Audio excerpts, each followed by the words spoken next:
Good evening. This is a meeting of the Norfolk Board of Health. We are now in session. It's roughly 7 o'clock on October 3rd, 2018.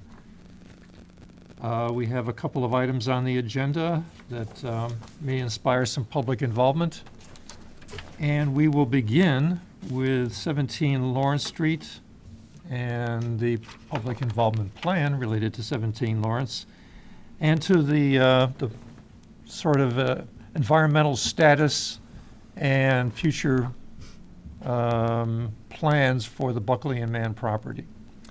So with that in mind, what I'd like to do is first welcome Richard McCarthy, the town planner, to our meeting. Thank you. And ask him to give us some introductory comments and then pass it on, okay? Sure. Thanks, Rich. Thank you, Mr. Chairman. As some may or may not know, the town retained Weston Sampson, which is as our environmental consultant regarding the Buckley Mann site. They originally started and still are somewhat involved. Excuse me, let me back up. Their involvement came through the 40B process through the Abbeville project that's currently before the Zoning Board of Appeals. And as it's going through the permitting process, the concerns related to the Buckley Mann site relative to the contamination on the site, the 21E, the closure and so forth. There was concerns from the public at large. And through that concern, through the ZBA, the town reached out. We went through an RFP process to solicit licensed site professionals to do an evaluation for us for the town of Norfolk through the ZBA process. At that particular point, the work was being partially paid by the applicant and some through the town. And the work from the ZBA is really pretty much wrapped up at this point related to the Zoning Board of Appeals. But as some people probably know, through the MCP process, the Buckley Mann site is in a PIP, Public Involvement Plan stage. So where we're at now is that Weston Sampson has been retained by the town to continue on through that process, the PIP process, to review the work of the other LSP for the applicant.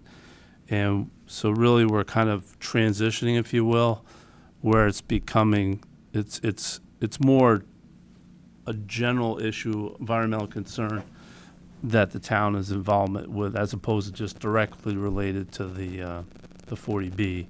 And so from that process, we've got a new scope of work that is in your packet to take a look to continue working with Weston Sampson. There'll be an article on the November town meeting to fund the additional work. And tonight, what we wanted to do was have him, Frank Riccardi from Weston Sampson, be here for the board to be able to ask questions, things that are on their mind in particular, and there might be some things through the discussion process that we might want to amend the scope of work to include through the discussion. I will say that in the scope right now, he's continuing to review the PIP, the materials being submitted, attend meetings, prepare technical reports. On the scope that you have, we have set aside money for split sampling. I know that's something that has come up that has been an interest of the town, so there's a line item for that. But I think that's probably enough intro for now. I would turn it over to Frank.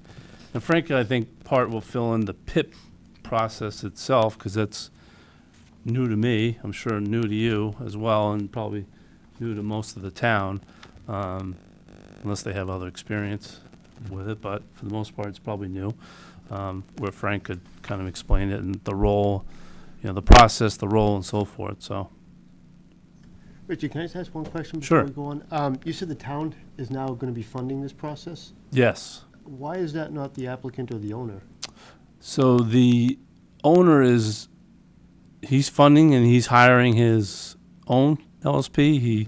He felt that this point forward, it's not an obligation that he's willing to fund. So So The that, applicant, as far as he's done with the 40B part, so he's saying he's kind of washed his hands through it, is that? the relevancy to the 40B, he's felt that enough has been done thus far. Welcome, Frank. Thanks, Tom. Well, over the last, it's been about 6 months or so since I've been involved learning about the Buckley and Mann property and the site and working with the community and the town, and I appreciate it greatly. I'm happy to be here. It's an interesting site. I think there's a lot of work to be done. I'll back up a little bit. When I got involved, we reviewed some of the earlier work that was done on the property, and I was really amazed at kind of a lot of the deficiencies that were found in the earlier closure, and DEP picked up on one glaring deficiency, which was an evaluation of ecological risk. The site is definitely been around since the early 1800s, very long history of industrial textile use and production. And there's definitely a lot of environmental concern left on the site that has to be addressed. When we did our report initially, we identified all the deficiencies in the existing report. We have evaluated the hydrogeological impacts from the proposed development and looked at groundwater level fluctuations and potential impacts to the Zone 2 of the public water supply. And that was kind of outside of the MCP, the Mass Contingency Plan, which is the environmental regulations. We were looking at it just from a pure peer review hydrological perspective. But in working with the town and the developer and the developer's LSP, we decided, and I recommended to the community, that a public involvement plan site, which basically is any 10 residents of the town or surrounding communities, can petition to DEP to have a public involvement plan site. So that is what has been done with the community. And what that means basically is that every submittal that goes into DEP as part of the phased process of closing out the site has to be reviewed by the public, myself, and we provide comments where we find either deficiencies or recommendations for additional work or other studies that could possibly provide more insight into where the contamination has come to lie or where it could potentially go in the future and the fate and transport of the contaminants. So right now, in the process, the developer has submitted a public involvement plan, which is just the first submittal under the PIP, which tells the public how to get involved, what's the process. And typically, a deliverable is provided in draft form. The public has 21 days to respond. The proponent or the owner has 14 days to provide their responses to the public comments, and then they can move forward with the scope of work that they seek to advance at the site. At this site, we had talked about and we had prepared a very comprehensive set of comments on the Phase 2 scope of work. The Phase 2 is the site assessment process. That's where they are right now. They're recommending the additional testing that's going to happen on the site. We reviewed it. We identified many different parameters that needed to be tested for additional groundwater testing, additional ecological area testing and evaluation. And I have to say that in consultation with the public and Sandy Mayat, the package that got submitted by the PIP group was outstanding. Very well written, a lot of very scientifically valid questions and recommendations, and I think between the two packages, we really are not going to leave any stone unturned here. I had a great conversation with Sandy as well, talking about different MCP issues, and you know, the whole crux of this comes down to, did the prior consultants and the current consultants sample in the right locations? Did they sample the right media? Did they go in the right spots and at the right depths? And what are the requirements to really close the site out appropriately under the MCP? Mm-hmm. So that's where we're trying to get to. And I think if we have a good meeting, and I'm going to recommend a meeting with the developer and the developer's LSP to see, you know, what are you really moving forward with now that you've received these comments, and where are the data gaps where we still have a difference of opinion. This doesn't mean that this is going to be the last sampling that is done at that site, because they'll come back, they will find additional exceedances, and they're going to have to come back and address more sampling because it's a requirement to define the extent of contamination. So that means depth and horizontal location of these contaminants. So getting the right constituents in their sampling suite, getting the right locations, and watching that they've done it correctly is really what we're going to do. So moving forward now is we have our comments in. We're going to let them digest them and see what they come back with for responses. At that point, I will, and probably before that point, I'm going to request a meeting so that we can sit down and see what's actually going to be done. And then they will move forward with their investigation. So that's where we are now. I don't know how much technically you want to get into what's been found at the site and what is concerning from a contamination perspective. I can give a pretty quick summary if you'd like. So So we're a Board of Health, Yeah, and obviously there are That's what public you health like. issues.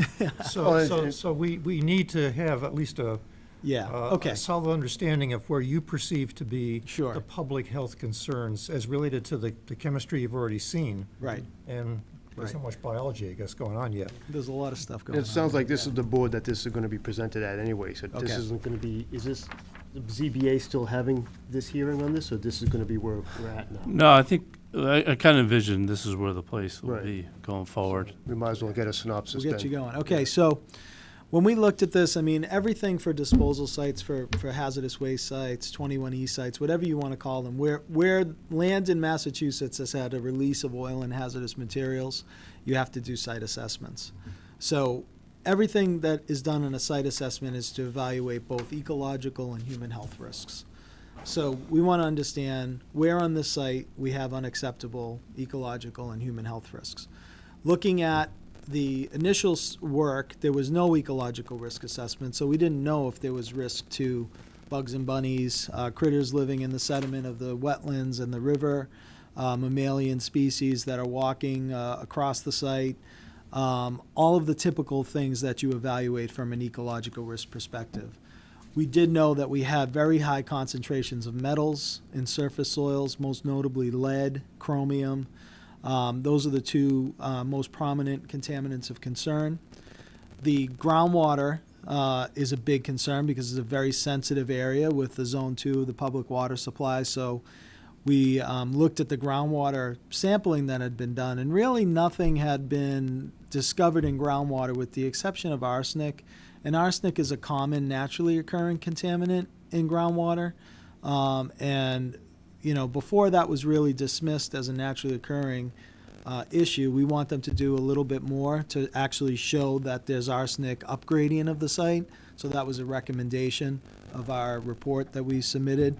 And again, we put in a comment to the Phase 2 scope of work to make sure that they had done that, because we don't want to just write off arsenic if it's actually site-related and needs to be remediated.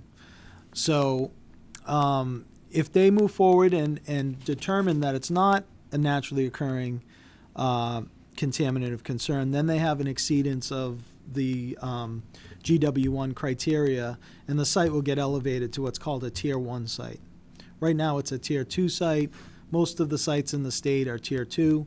It's just, there's no direct involvement from DEP on a Tier 2 site. So if we find something in the groundwater in the GW1 aquifer that is exceeding, that will elevate the tier classification to a Tier 1 site, and DEP will have assigned someone to the site to review all of the site work. So it's important. It's kind of a heavy hammer when you know you have another LSP looking at the site, peer reviewing it. It's a bit different when someone from DEP staff is directly involved with the cleanup and assessment of the site. So we're going to look carefully at that. We're going to look carefully at what condition these wells are in.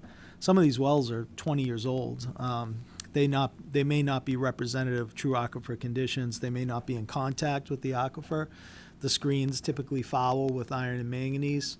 So we're going to make sure they do some hydrogeologic testing to show that they recharge and It's actually a representative well. And then there's data gaps in the groundwater sampling and the monitoring well network that we've recommended additional wells. We had a good conversation earlier about the consolidation area. As you know, there's a very large area where all the wastes were kind of consolidated and capped with 3 feet of soil. There was some discussion about should we penetrate the cap and sample what's in there. And my tact was, well, really, what are we trying to find out? Is there risk?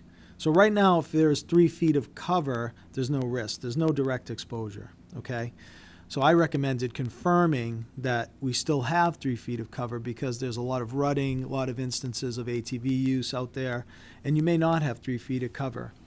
And also, is that material leaching into the groundwater and into the surface water of the site? So we find that out by placing additional testing around the perimeter of the AUL area and recommended another well directly down gradient of that consolidation area to test if there's actually leaching. May I interrupt? Yes, Because of I'm course. afraid that if I don't ask the question, I'm going to forget. So the wastewater treatment system that's going to be put in, is Mhm. going to put a stress on the, or not? So on we- the AUL. We looked at that. We had our hydrogeologist look at it and looked at the model that I believe Horsley Witten had provided, and then someone else actually did a review. So there's been 3 reviews, and it looks like what everyone is agreeing on is that it's going to be less than a half a foot of rise based on the wastewater input into the groundwater. So that consolidation area, if the groundwater table's here, it's going to be here.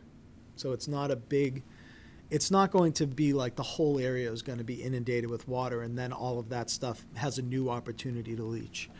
So it's a very good question and definitely something that the community is concerned about. But again, we're going to recommend testing for this stuff in the groundwater around the perimeter of this consolidation area as well. And the same issue is really with the lagoons that are on the site.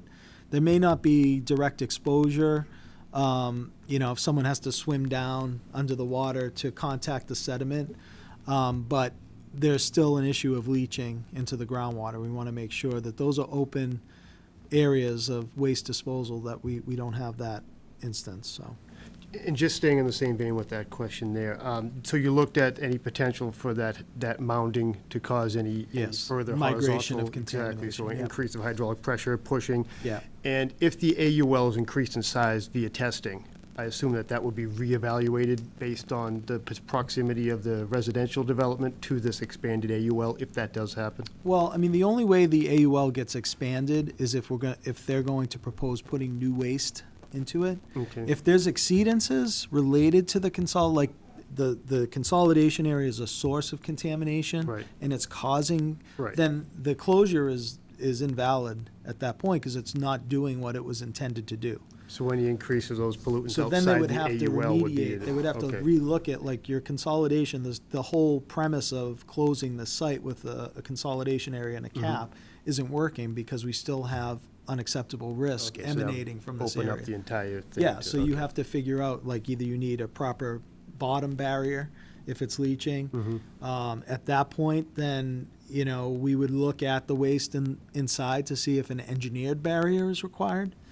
And we had some discussion about whether or not to recommend that right now.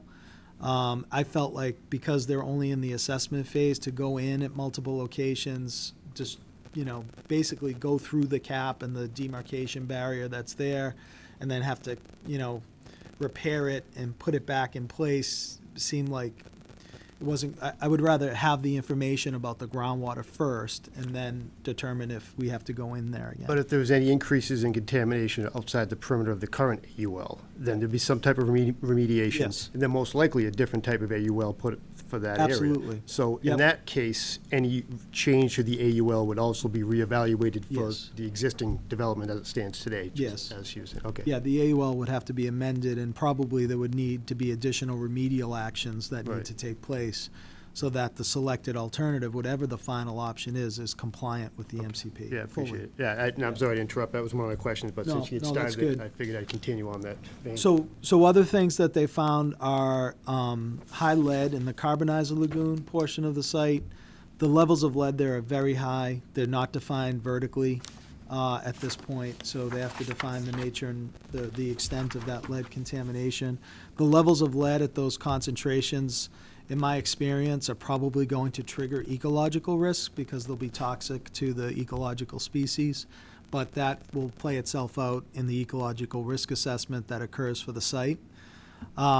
There's some concern about chromium, and was the testing locations correct? Because like the highest hexavalent chromium, which is the most toxic species of chromium, there's trivalent and hexavalent, and it all depends on the oxidation reduction potential of the soil, whether you're in the more toxic hexavalent, which is the oxidized state, or the trivalent chromium, which is less toxic. The highest concentration of hexavalent chromium was 79. The cleanup criteria is 200, but there was no additional assessment around the higher area of hexavalent chromium to see if it gets higher at depth, or if there's other areas around it that might be higher. So Sandy's comments and our comments definitely addressed a lot of these concerns, or all of these concerns. Other areas of concern, because Bush Pond is so high energy, or it produces a high energy stream in Mill River, we had talked earlier today about the town protecting themselves, because that river is high energy. Anything that leaches out from the bank, where we see a lot of this iron flocculation, this iron staining, is going to end up in lower energy areas and little nooks and crannies in Mill River, but ultimately will deposit in the first low energy, kind of wider, slow-moving part of the stream, and I believe that that's town-owned property. So we talked about potential addition to the scope of work of filing what's called a down gradient property status, when you believe that potentially contamination from the site has deposited itself in a down gradient property. You can submit this down gradient property status submittal, and that gets you relief from liability for future cleanup of that contamination. So we think that is prudent. We would have to take a few samples to show that site-related contaminants are deposited at that site, at that location, and then we would show that you protect yourself in the future from forever having to do any type of riverine or wetland type of cleanup as a town. Is that proposed under the current Phase 2? No, this would be totally separate. This is something that would be a totally separate submittal that we would think we want to pursue, just to get the proper liability protection for the town. Can I follow up on that one? Yeah. So you're talking about this flocculent material and other fine materials basically kind of washing their way down until they get to an area where there's less current and less suspended energy, keeping them suspended, and then they're going to Right. settle out. It's kind of like what you find behind dams. Like if you ever do a dam removal project, Right. the sediment that accumulates behind a dam is usually the most contaminated stuff. So Okay. this is what I'm concerned about, because anything that comes out of that bank is gone. It's just that stream is moving so fast that it's going to take any type of fine grain sediment, even coarse grain sediment, and wash it downstream. So we want to evaluate that and file the DPS if we find those site-related contaminants. Let's see, other things that we talked about. Once we find the contaminants at the site are not ones that are denser than water. Right now, there's no chlorinated solvents. We do have a hit of trichloroethylene. We did have one in the last sampling round, which is denser than water. Denser than water, and would sink in the aquifer. And usually what you do is you assess the shallow aquifer to see if you have any of those types of contaminants, or if the site produces any of those types of contaminants, and then you go down into bedrock to evaluate if there was vertical migration of this stuff. So we're going to see what we have in the shallow aquifer, and then evaluate if bedrock wells are necessary to evaluate that. We found the TCE at 3 micrograms per liter. The the groundwater, drinking water MCL is 5. So it's a little close there, and this is a very sensitive area, so we want them to test for these VOCs across the site. Well, can I ask you this? I mean, you're the experienced LSP here, but when you see one data point that kind of stands out, and if you're talking about TCE, which is around laboratories, the notion that, well, maybe, It could be lab contamination. yeah, Yeah. Typically labs are using methylene chloride now instead of the TCE is really an environmental contaminant. yeah. So acetone, methylene chloride, those are typical lab contaminants that we see. You don't see TCE or PCE, the more chlorinated volatiles. So if I had seen acetone or methylene chloride with that, I would say, oh, there's a lab issue. But it just kind of stuck out. In terms of real concerns and what we're really trying to evaluate as human health risk and ecological risk, chlorinated solvents have a much higher toxicity than most of your other contaminants out there. So we want to be prudent and cautious. Okay. There's definitely more sampling that's occurring in the lagoons. There was in their scope of work some areas that we recommended more sampling, like in the former building areas. They did a lot of test pits looking for utilities and infrastructure, but only 8 samples in that whole larger part of the site. So we actually put sampling locations where we wanted to get better spatial coverage. Sandy and the community group had identified some unmarked trenches in the historical documentation that may have conveyed contaminants, and we made a comment to definitely sample those trenches, and so did the community group. And there's just other areas of the site that, we may not be comfortable with the aerial coverage for sampling, including around the consolidation area, the trenches, around the carbonizer lagoon. So there was quite a bit of sampling that we recommended above and beyond what was proposed in the Phase 2 scope of work. So we'll see how much they're going to actually do.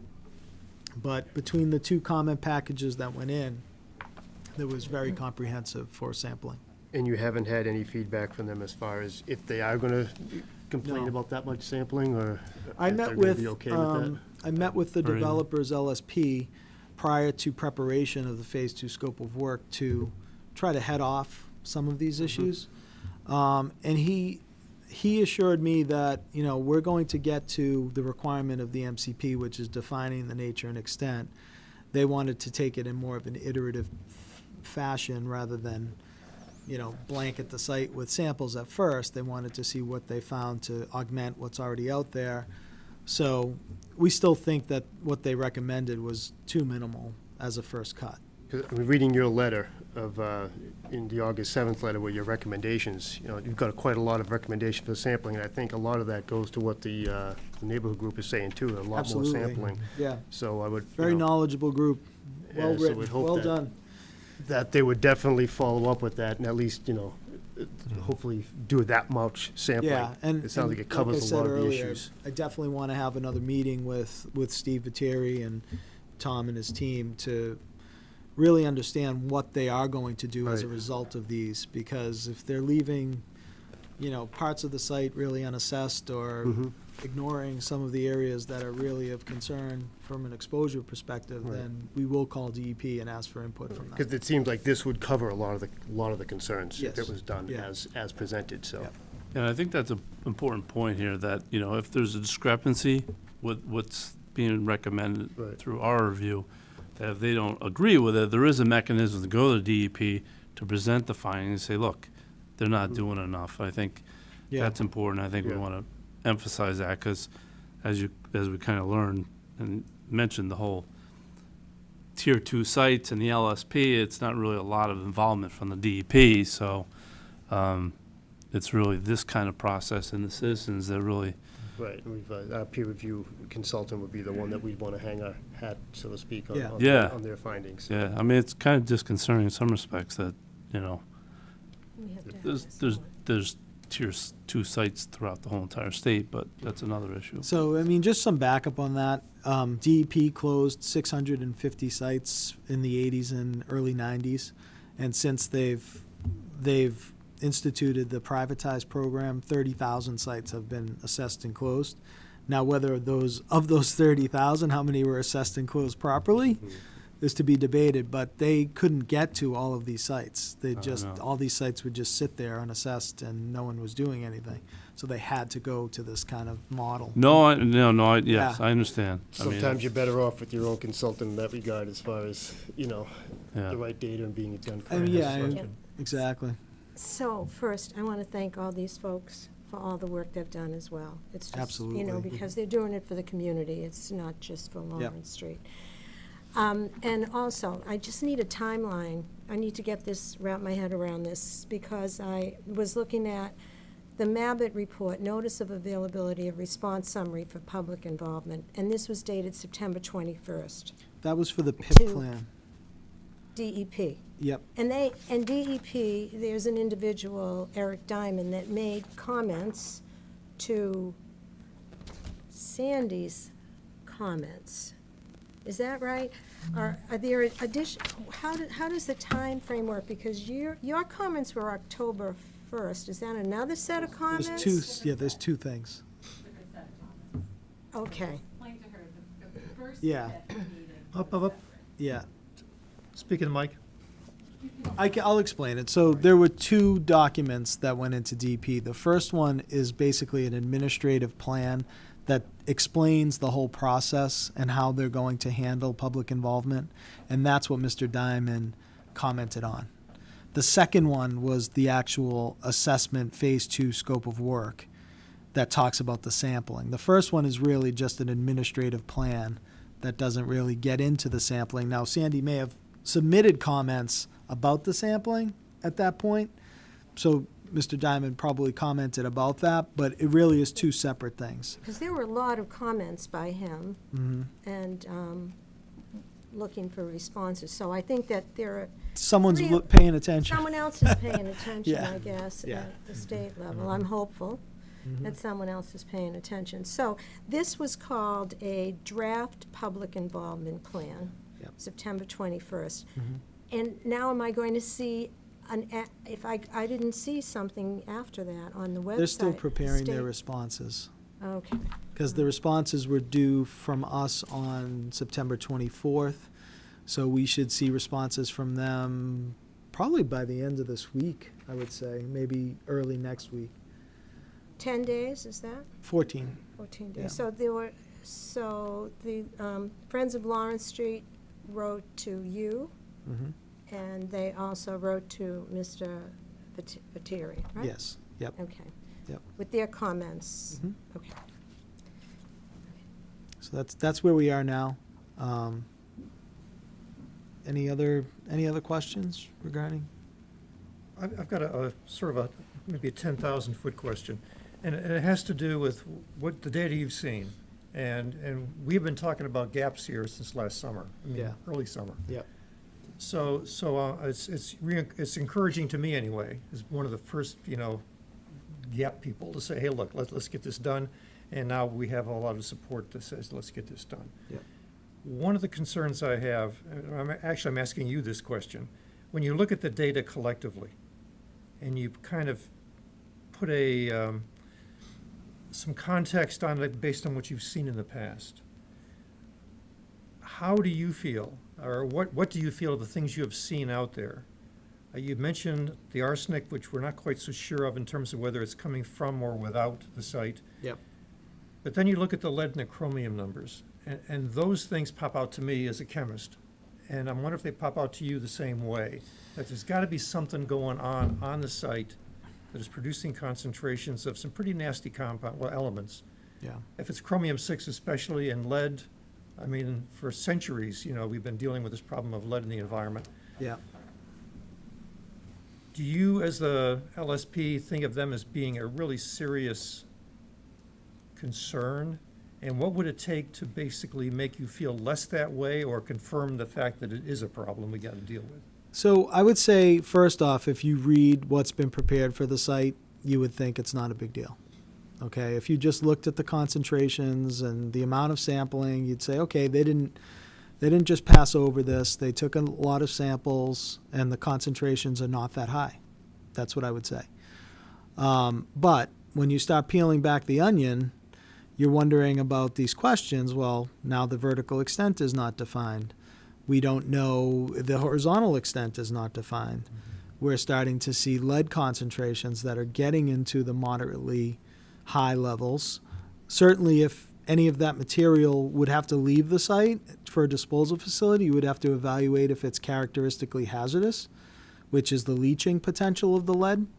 So if that exceeds toxicity characteristic leaching potential test, which is 5 milligrams per liter is the criteria, if that soil ever exceeded that, then it would be hazardous waste, and you'd have to treat it in situ so that you don't generate hazardous waste. So there's some concerns with that.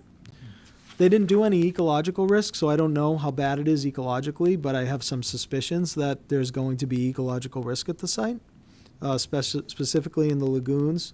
I was very concerned when I first looked at this that there's never been any bottom sediment samples collected from the lagoons. They only did the bank.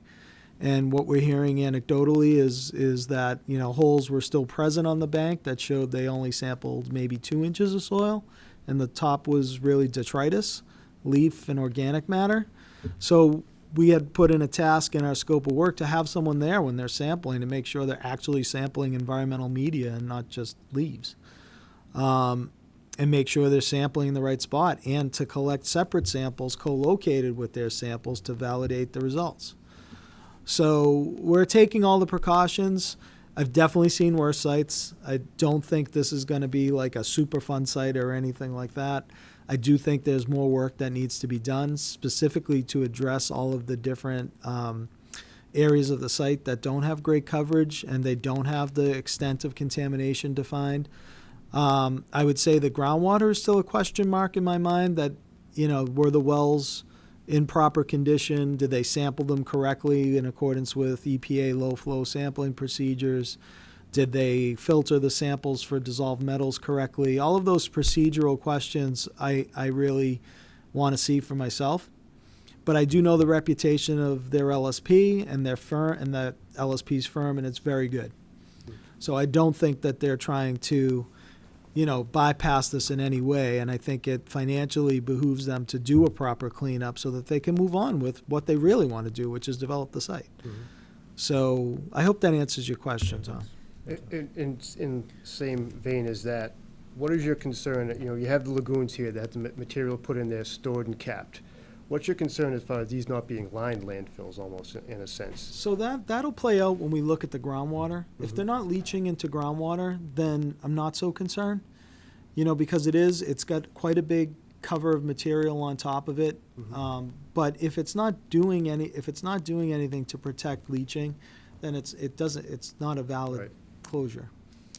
So when we see groundwater samples around that, if we pick up concentrations that exceed risk thresholds, then that's off the table. They've got to remediate the site so that it doesn't pose that risk. And are those some of the sampling that they're okay with, so to speak, going forward in the phase 2 right now? They recommended sampling the wells again for the parameters that we recommended for. Now, we also recommended additional wells be put around the site. So we don't know if they're going to agree to that. We also don't know, there may be some other areas of the site that could be in that second phase where we see the soil concentrations come back, and now we have new areas that we're concerned about. Right. So that's why I say groundwater is still a question in my mind until we see the condition of the wells, how they sample them, and what those results are. Then, okay. So, one follow-up question. You as the LSP and the community can ask to have lots of tests done. And we have. And, Yep. So, however, the LSP for the developer, could they just say, no, we're not going to do it? And then does the state, because this is a PIP and they're reviewing all of this information, can they step in and say, you have to do it? So the mechanism is we would request an administrative conference with whoever has been assigned to the site. And at that point, the PIP petitioners would send their representatives, I would go, Mr. Viteri would go, and we would meet with DEP to resolve the difference. Okay. Okay. That sounds reasonable. Should we open it up? I think we should see if there are other opinions, questions, concerns that want to be raised at this point. We have a number of folks in the community who are here. Right here, sir. Two in the front. Keep moving, you'll find one. Yes, Larry Wilson, 22 Lawrence Street. I just want to go forward when this is all done and think about it. One of the issues that's come up is groundwater migration, which way it's going, and so forth. Whether or not you believe in weather, climate change, or things like that, it seems as though we're wetter these days. We have stronger events when we have events. Anytime in the summer now, you wonder about, am I going to get damage when a rainstorm comes through? We didn't used to think that way. But people are telling us our events are getting stronger. It seems to me that our standards are a little bit lagging in terms of where this may be in terms of the amount of flow that's coming through. The other thing that's happening here is even if we get the wells that are dug, and we do it appropriately, there is close to 1 million yards of overburden that's being taken out of this place. What we really have is a hybrid mining building event going on here where so much soil's being taken out of this. We can sit there and do whatever we want to in terms of measuring the water flows. We don't know what they're going to be once you take that level of overburden. We don't have a clue. So the question even if this goes ahead, the question to the board is, what kind of post-planning or testing are you going to recommend or insist occurs, for example, on the AUL? This town has dropped this or forgotten about this site before, and I certainly have no doubt that we'll drop it again, forget about it when a new generation comes through. But once you take away the overburden, you have the climate sort of issues. At the same time, now you're pumping in a lot of effluent or water from the waste plant through this. It seems to me that we ought to have a permanent sort of testing or some sort of testing going on around the AUL and other critical places. I think it's the only thing I have to say. Typically, DEP is going to have a closeout that's going to have some type of testing beyond just that time period, correct? That's correct. So if there's an activity and use limitation that's part of whatever the final closure for this site is, you will have requirements for monitoring. So it's really up to all of us, really, that the AUL gets written in such a way that the monitoring, typically it's semi-annual, it's walk around the cap, make sure there's no integrity issues with the cap. And then, it's really up to us to demand, because of the sensitive area that this is, that groundwater monitoring be included as part of that semi-annual program. Well, the cap's not going to do a thing in terms of measuring the flow of No, water but it's- through that. It's just No, to but the eliminate the wells. direct exposure. So you have to have both components, okay? And I imagine that would be determined afterwards if you found wells with different areas. So, with if they higher don't hits and- find any groundwater contamination after, we're all satisfied that they've done their due diligence and their level of assessment, DEP may not want or not need to require them to monitor groundwater. Some of a lot of the hydrogeology reports that have been done have looked at the effect of removing the overburden, and my non-hydrogeologist interpretation of that is that it's overburden, it's dry, groundwater does not get stored in it in any volumetric manner, and that it will not, it doesn't store the groundwater, it just percolates through, and then it goes when it hits the saturation table. So I had the same reaction as you, is that But it slows it down. the time of Well, travel. yeah, it's a change in Yeah. time, but not a change in Not the intensity or storage, duration or yeah. volume. Slug of water coming and hitting that ALU from the side. Well, that, But that's still gonna happen even what if you you move that overburden. It's just gonna change the time. So it might Yeah. take, 6 hours to get through 10 feet, but it might only take 2 hours to get through the reduced amount or and something it like really that. all depends on, is leaching occurring from that material Right. in It either concentrations does or it that doesn't. pose risk. Right. If we don't find those concentrations in the groundwater, it kind of, that's the scientific evidence that they would need. But, we have to go through that due diligence and that level of assessment to make sure it's done appropriately so that we address those questions. And your issue about climate change is a very good one. All the models, all the projections are showing much more extreme precipitation. The levels are coming. But again, if these types of contaminants are not dissolving into the groundwater at levels that pose risk, then there's not a regulatory trigger to require them to do that type of stuff. Randy, you have a question? Well, he actually answered the question. going That we'll for- just, we have to wait and see what's in the Right, groundwater. going forward, before- we have to see if that's a concern or not. then And we Right. can always can you address, remove having a monitoring well million? or the town monitoring it on occasion afterwards if DEP doesn't require it. Well, and that's the thing. If we find groundwater contamination actually leaching from this consolidation area, you have to get rid of that source or contain it in a way that it's not leaching anymore, which means dig it up, line it, cap it so that there's not water moving through it and not causing a continuing source of contamination. But there's no reason why you wouldn't want to remove the 1,000,000 yards of soil. It has nothing to do with how. the Well, I mean, groundwater at that point, affects it's, if you can, it comes down to implementability. Can you feasibly implement the removal of the material? Because you're gonna have to stabilize it most likely, like we talked about with the lead. So it's really the remedial evaluation that comes after the phase two that we will, again, review very carefully to make sure that whatever they're recommending is covering all of the different types of contaminants and media that are present at the site. And they'll say, we're gonna dig it up, move it over, line it, put it back, cover it. That would probably be the cheapest way to deal with it, and it's within their regulations to do that.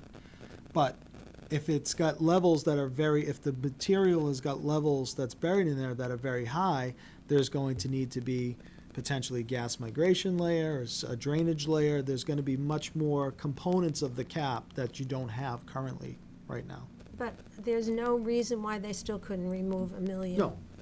That hasn't, You're talking about the gravel? Yes. Oh, I'm sorry. I thought you were talking about the contaminated material. so there's no reason why they couldn't remove the 1,000,000 yards. The 1,000,000 yards of soil is not, That's like not even a MCP environmental issue at this point, Okay. Mr. Wilson, follow up? Can I just ask some more, just in terms of the overburden? My understanding is acidity has a lot to do with certain metals, and how if more acidic the soil, the more they'll leach out. Do we know if we take that overburden off, whether or not we'll have any impact on the acidity of the water running through the? Yeah, I mean, most of the soil pH is between like 5 and 9 Yeah. in the state. Uh-huh. You don't see a lot of high pH soils that would be present. To really leach the metals, you gotta, the TCLP test uses like a 0.1 pH acidity to get it off the soil, and that's a very aggressive one. There's actually another test that simulates precipitation. It's called a synthetic precipitation leaching procedure, where you're trying to mimic the rainfall going through the soil to see what leaches off. And if that's a concern, we could absolutely add that to some of the testing to see what actually leaches off the soil. But in terms of it, affecting the pH, I don't think so. Yeah. All right. I think we have another member of the PIP group with us tonight. Hi, good evening, and thank you, Frank, for speaking with me earlier today. I do have this drawing up here, and we spoke earlier about the AUL. There is a monitoring well under there. Are you familiar with number 4 in the top left, near the lagoons? Yes. Lagoons 1, 2, and 3? Yeah. So is that accessible? I have no idea. Yeah. I don't know. I don't know what the condition, the location, what's happened to these wells. Because if you could get that one, you would get a lot of data. We told them to sample every accessible monitoring well and put in new ones. So, Okay. And because the AUL has been retracted, and it's just a separation barrier, what is the harm of trying to find that one? find the barrier. No, find that Oh, the one well. well, Oh. because you Well, could just, You never want to exhume contamination and bring it to a point where humans can be exposed to it. It's just bad practice. Again, what we recommended was testing around it and monitoring wells around it rather than going through it. And we wanted in the down gradient location to see what's actually leaching off. So at this point, to drill a well through that, you could do a direct push probe, which wouldn't exhume material. But, you're breaking the integrity of the cap, but it's only, you told me it was just a separation barrier, so Yep. what is the Yep. integrity of it? What is it doing? Yeah. It's, what is, again, go back to what is the information? Are you concerned what's directly below that material or what's leaching off of it? Right. Okay, I understand. so, So the other thing I wanted to clear up was, I think there's a little confusion about the AUL, who's responsible for it, because it's the developer for the site is different from the owner of the property. Correct. And he just so happens to be paying for the LSP for the property owner. So I just wanted to make sure, when you ask the question, is the developer not funding this? Somebody who is representing the owner of the land is funding the LSP from Mabit. That's Cradle to grave ownership. okay? Yep. All right. And then you had a question, Fran. So there were 2 reports from Mabit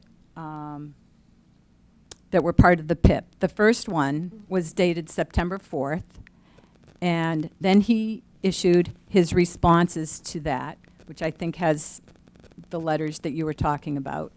All right. Then on August 7th, he did another presentation, and this has this report, which is the public involvement plan. It's the phase 2. This is what we all commented on. So do you have this one too? Yes, yeah. Okay. So there were 2 separate reports, and then 2 sets of comments from the public, but he has only responded to the first set of comments. He hasn't responded to the second one, unless he was just speaking with Frank, okay. no, we haven't had any response from our comment letter. Okay. So I sent some pictures that were the aerial views. Did you get them in an email this afternoon? Was it in the same email? No, it was the next email. The drone pictures or others? I did some drone pictures, but they were better than the ones that were in my comment letter. Oh. And I just wanted to go over them so that,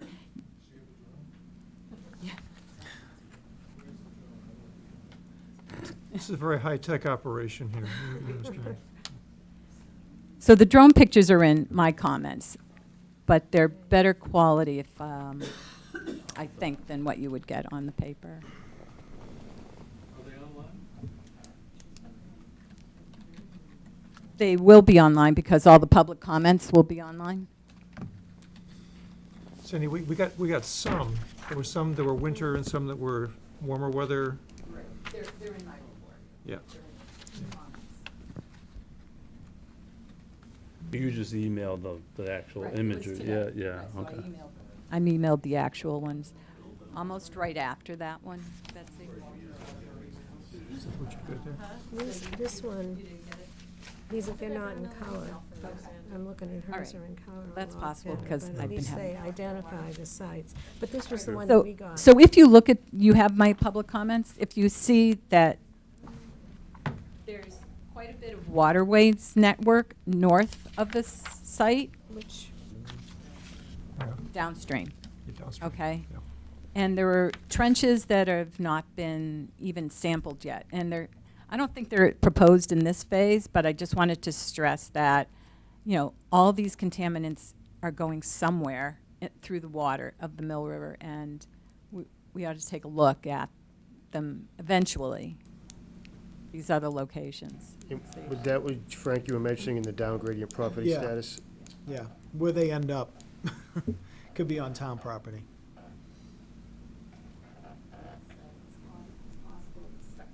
While we're looking for that, I have a question, actually, maybe for Frank or for Sandy. There has been testing done downstream, because we have public water supply. The water supply Wells. has been tested, definitely, but the environment hasn't been tested. Right, but The if environmental it were, media. at least today, having Yes. an impact on those public wells, we'd know about it. 'Cause Absolutely. Yep, you would. Is there any indication from the data that's been collected there, whether there is any? No, and I believe they just sampled for chromium, both species recently, and they didn't detect it. Yeah. And that's, you know, to be expected. That's dilution is the solution to pollution sometimes. You're pulling groundwater at, I don't know what the flow rate of that well is, but, you know, your site's a pinhead in the whole aquifer, you know, so you'd have to have some really high concentrations to impact the public water supply. But that doesn't mean that the environmental media don't have these contaminants in them, such that, you know, maybe in 3 years, the toxicity information for hexavalent chromium goes down, or causes the concentration to go down, and now, boom, you have environmental contamination that That has would to be certainly cleaned change up. our interpretation of what the numbers mean. Right. But in terms of, are they finding anything? Yeah, I mean, in the groundwater water supply, definitely not yet. Yeah. Yeah.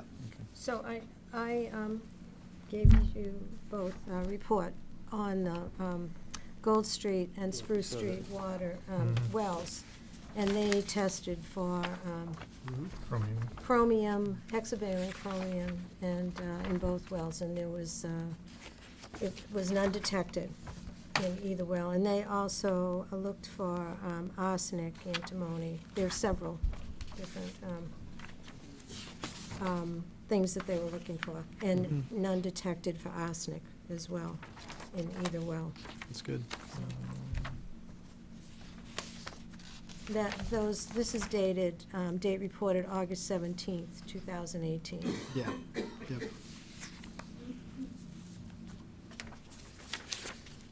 Other comments from the neighborhood? Sandy, were you trying, what was the issue you were trying to show with the pictures? Just how much water? Yeah. The network of streams and channels that you saw. Do you have this on, the comment letter that I sent earlier? It has other pictures in it. So I was trying to stress that there are other waterways in this site. And there's also, used to be the 2 exits from the pond. If you look at my very last, there's an old map that shows there were 2 exits from the pond. So in between the tail race and the Mill River was essentially wetlands. And if you look at, you know, from overhead, you can see how much water saturation there is on this and on the surface, and it's discolored. This whole area is pretty much a wetland. I think I Right. should- And even if you go to the end of that, right there. Yeah. Right. and Frank, is the area that you were talking about for down gradient property status downstream of the area she's Yeah. referring to? So I was talking about the Mill River, where it goes down and it makes the turn. What'd you do? Yeah, well, to see it. That's okay. So the first sensitive receptor, so to speak, that you're Yes. looking at is down gradient of the area she's concerned with. And I believe that because the flow in the Mill River is very, very high velocity stream flow. You're not gonna find a lot of sediment pockets there. It's gonna be washed out, and then it's gonna wait for the biggest, widest. To get to City Mills, basically, Yeah, probably. so, Does that address your concern? Cindy? wherever we think that sediment deposition would occur after the velocity decreases, so that you would have measurable sediment. And who owns that property, you know?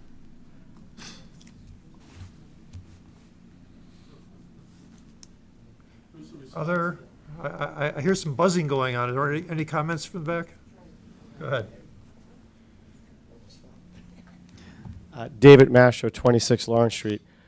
What just, I've been here since 2003, or actually 2002, I should say, in Norfolk. And just knowing how many people up in Lawrence, Brett Farm, Eagle Drive, Cranberry Meadow, Park Street, have had cancer.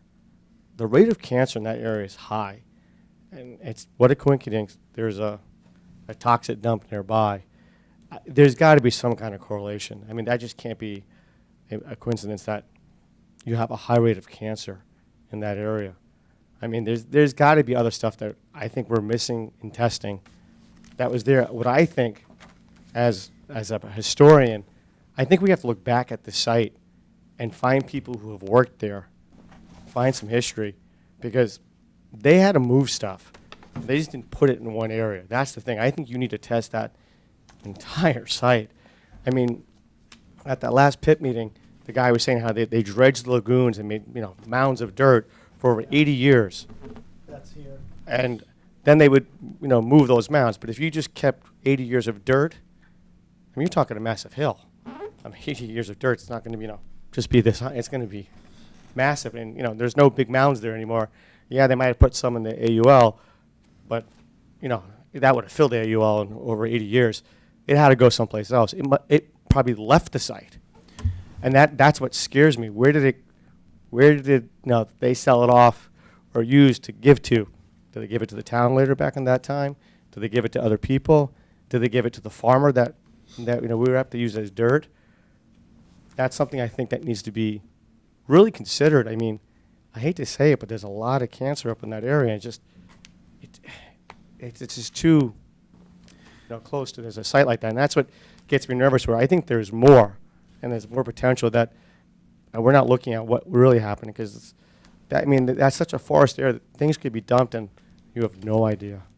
So two things. One, at the last meeting, Dave Diamond did a really nice job of asking them to kind of model from potential receptors that have cancer back towards how they would be exposed from the site. And hopefully that didn't fall on deaf ears, and they'll have some discussion on that in their fate and transport of contaminant section.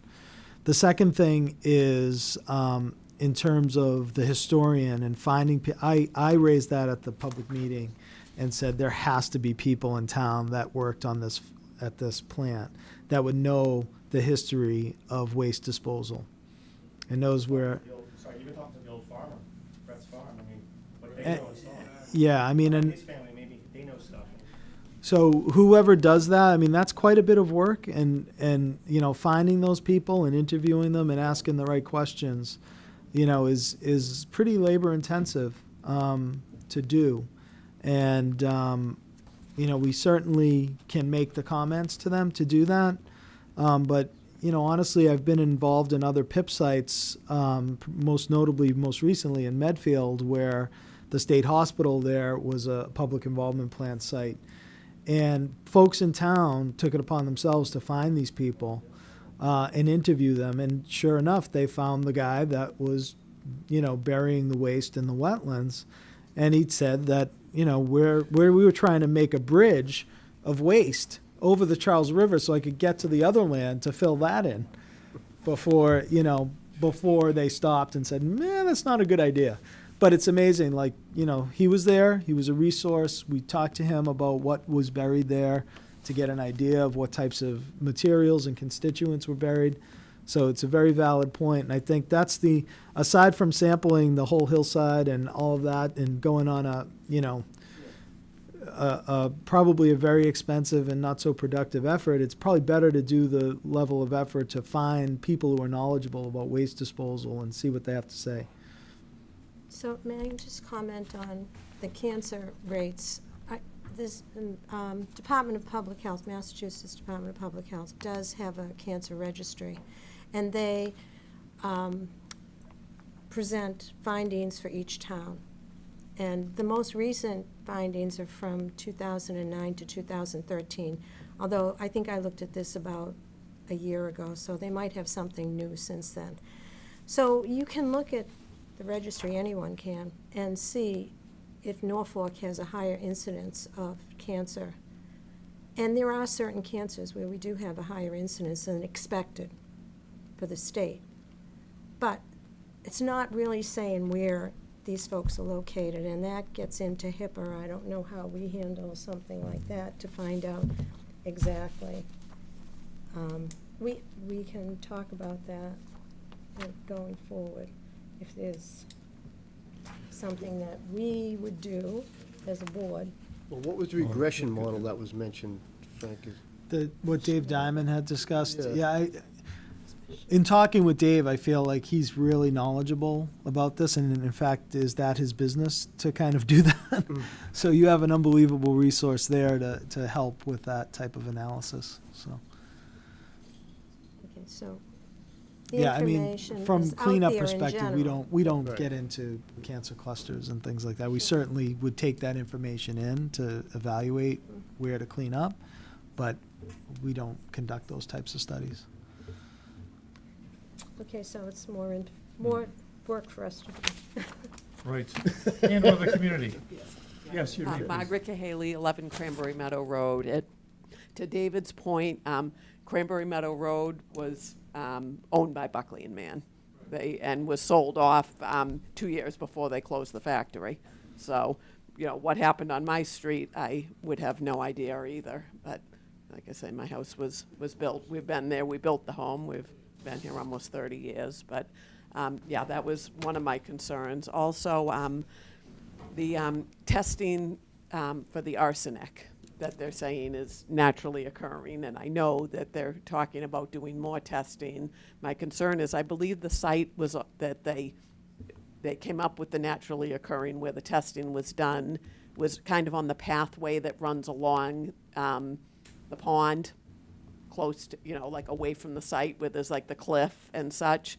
But now we're getting close to where the bridge work is going to be done, and if it's such a high level of naturally occurring arsenic, what happens when they start digging this up on Tuesday? And no testing is done over there with all of that. I mean, that's, one severe concern I have. My other one was, if my math is right on their wastewater treatment application, that was approved before the AUL was finished the red flag and their May 15th deadline hit that brought them back. And they basically have a wastewater discharge permit that they're not in compliance with on this property with the AUL. And they were received permitting for a new wastewater discharge permit before they were not in compliance with their other one. And how that math all works out at the state level is very concerning to me also. Thank you. Thank you. Thank you. Other community voices to be heard? Sandy? Yep. So these pictures were taken by the Friends of Lawrence Street, and this one was, I have a laser pointer, do you want it? oh, sure.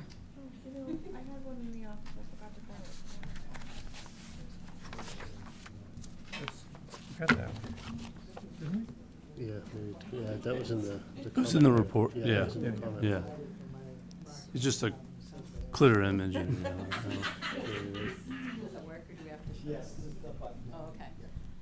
So Chris Wagner actually coordinated these shots for us. So this was taken, I believe, March, like March 20th. So this area is one of our concerns, that if you just want to look at this, this is the AUL, the capped area. This right here is, I believe, an unnamed trench, and this is the carbonizer trench, okay? So we have all these waterways that are discolored that nobody's ever looked at, and this one has a plume that is quite red and going right into the Mill River. So the river is down here on the right. Right, here's the dam, All right. yeah. okay? So Lawrence Street is back here. All right, so the dam is here, falls down. There's a little plume right here from some sort of water that is getting right to the Mill River. So do you have another one? So again, here's the AUL, and this water is just sitting there. You know, Frank said he is going to test around the perimeter. I don't know if you're going all the way back here. You are? So, Yeah, we definitely recommended tests around the perimeter of that and in the carbonized lagoon itself. okay, this isn't even a lagoon. It's just wetlands. So there's a Yeah. well that we're putting in there as well. Well, we're recommended putting in. Okay. So if you could see it in a darker room, this area is discolored with that red kind of flock. All right, and it's not a waterway, it's not a lagoon, it's just wetlands up there. So did one more come? Is that red area actually the bottom of the race that comes out of? No, that's Separate just from that? that's just wetlands. It's not even part of the tail race. It's not part of the lagoon or the carbonizer trench. Yeah. Yeah. Yeah, just- No, I think it's here. I think we can see.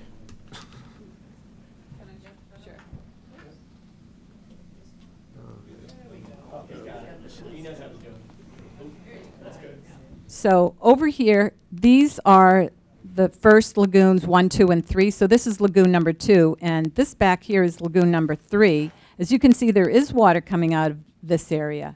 This part is the tail race, all right? It has its own little path, but there are other waterways that eventually go up here. Yeah. And let's see, Frank, correct me if I'm wrong. This is the Mill River right here. And it has its own little trench that's never been looked at. It's not named, it's not called anything. So there are many waterways that we don't even know, and you can't even see unless you're from high above or you're willing to walk in the woods there. And they may be seasonally dry and seasonally wet, but all of that, like, we haven't seen the scope of the ecological sampling yet. I mean, he's recommended some sampling, but you know, I think a lot of this has to play out in the ecological risk assessment, because if there's giant gaps across the site, that's a undefined, you know, pathway that they need to evaluate. So it's good to point out all of these waterways and potential transport mechanisms to them so they know where potential risk may be. So that was mostly for your education, that the site is very complex and it has a lot of acreage that's wet.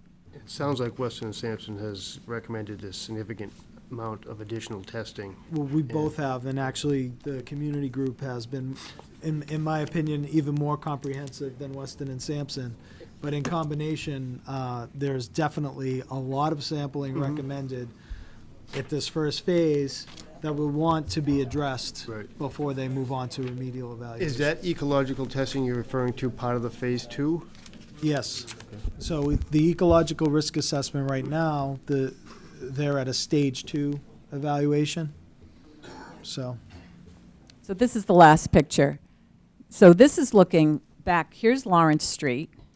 Here's Bush Pond. This right here is the island in the middle of the Carbonizer Lagoon. And you can see how close it is. This is the Mill River right here. So these are the areas where some of the highest chromium levels were, and Frank is going to test even more. But the concerns that you should be looking at are the environmental risks to go right into the Yep. Mill River. Right, so those are all part of the recommendations anyway, so, I mean, Right. going forward, we have to make sure that the requested testing really should be done, is what it is. absolutely. Right. Yep. Right, thank you. All I right. just have one other question about water and wells. We're talking, as I mentioned, there's a report about the town wells, but there are lots of private wells. So, they're all private. So how do you know what has impacted that, or if anything has impacted those wells? So, correct me if I'm wrong, I'm guessing all of your wells are deep wells. So they have, you know, this as far as we know right now, there was no deep water injection of waste at the site. So What do you call deep and not deep? Because my well is only about 100 feet. that's deep. It wasn't sure what you call I'm ju- deep. I'm just- I'm new to wells. Yeah, That's why I don't know what you consider some deep, are not dug deep. wells that are like 20, 30 feet deep. That's just collecting the surface water. Not a lot of, like, that's more like, Yeah, I just rural wasn't sure Vermont what and you stuff. call deep. I Yeah. just don't know the classification yeah. for that.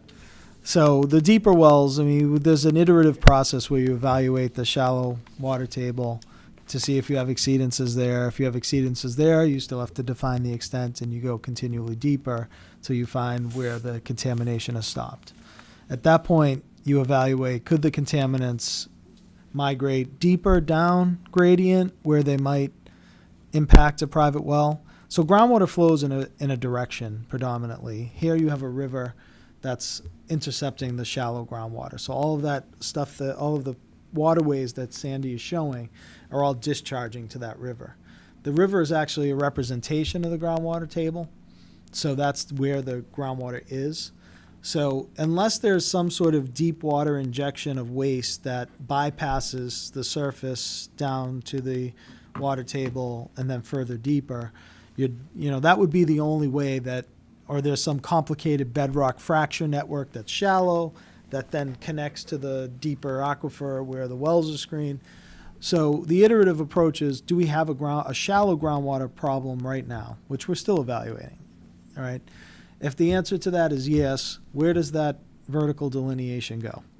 If the answer to that is deep and in consequence with the depth of the private wells, then you would recommend sampling of the private wells, because it's all about the fate and transport and where the contamination may go. Okay? I don't know the answer. I don't know. Have you walked the site yet, or have you seen it? Only small. I would say, because we've had one of our wettest Septembers, and we had a nice big rain in October. I would go now to see what it looks like, because we're getting this extreme weather, and to see it, it's just been an extreme. Like this past March was just wild and crazy. So just to see what it's doing, I think might give you a good eye to see all the colors and everything else, and say to yourself, for your own judgment, to get looking at it now, especially toward a wetter season, to see what that does and what things look, fresh to dry from your previous experience. Just to say that it might be a good, guide for you then to say what you think should be done or not done. Thank you. Thank you. Mr. Wilson. Yeah, we had, I'm sorry, Sandy, who spoke about the hydrology of the area about 6 months ago? Yeah.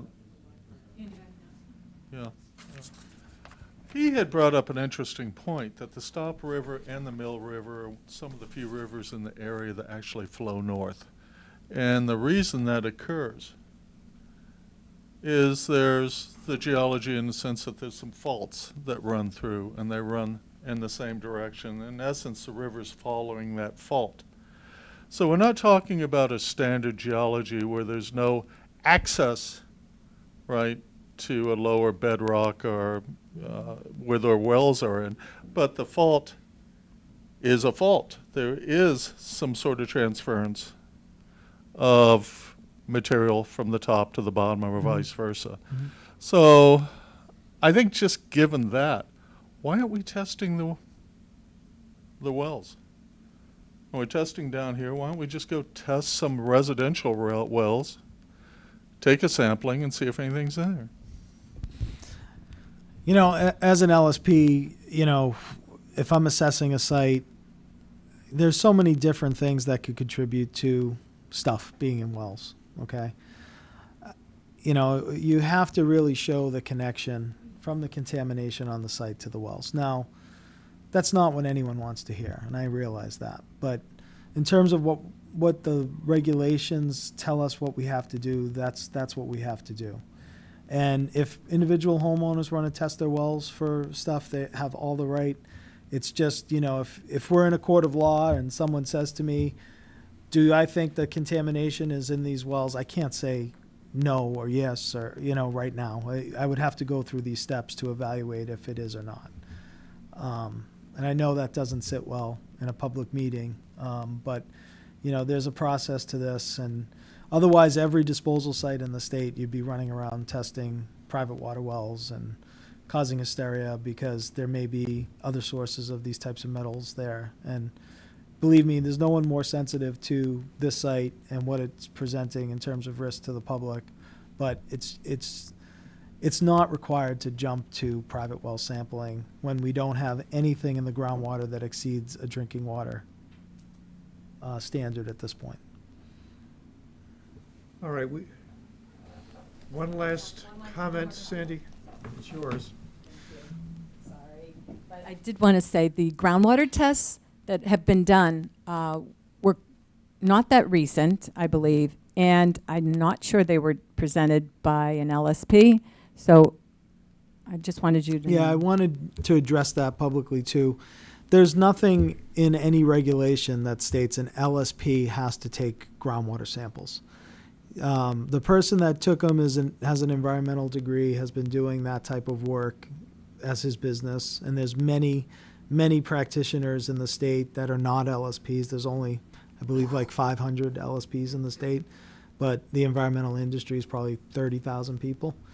So that's not a cause for concern, and that happens all the time, that LSPs probably rarely actually go out into the field and collect the samples. They have staff that do that work, and we train the staff to do it correctly, but it's not a requirement that the LSP collect the sample.